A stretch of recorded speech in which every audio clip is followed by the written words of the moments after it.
Welcome back to Top Repairs. How do you know you got a bad piston ring or a bad valve stem seal?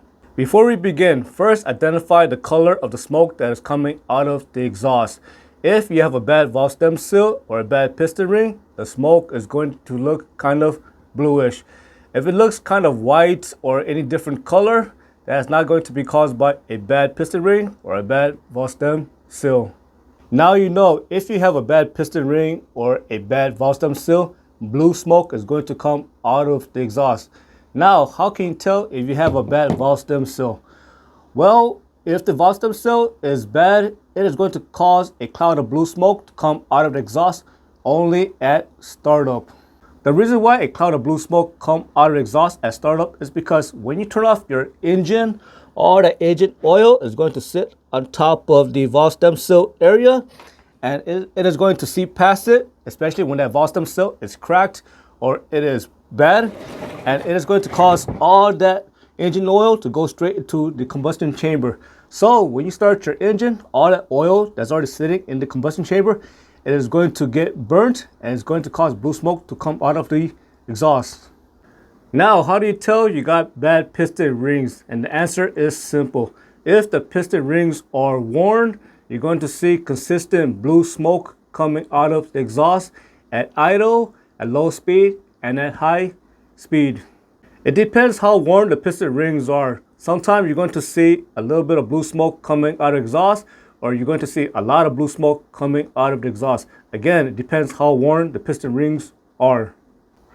What is the quickest way to tell if you got bad valve stem seal or bad piston ring? And the answer is simple. All you gotta do is conduct a compression test.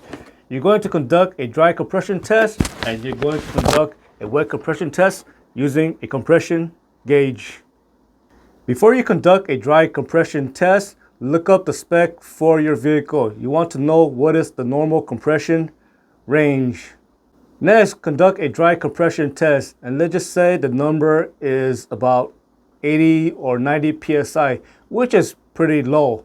And next, you're going to conduct a wet compression test.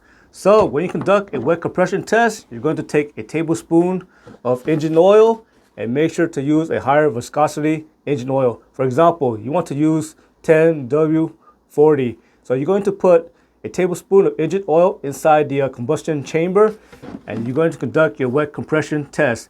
If compression jumped about 10%, then that's how you know that piston ring is worn. What is the difference between a wet compression test and a dry compression test? So when you conduct a wet compression test and when you add that engine oil, it is going to temporarily help seal around the piston ring area. That is why when you conduct a wet compression test, and if compression jumped by a little bit, that's how you know that piston ring is worn. So that's how you can tell if you got a bad piston ring or a bad valve stem seal.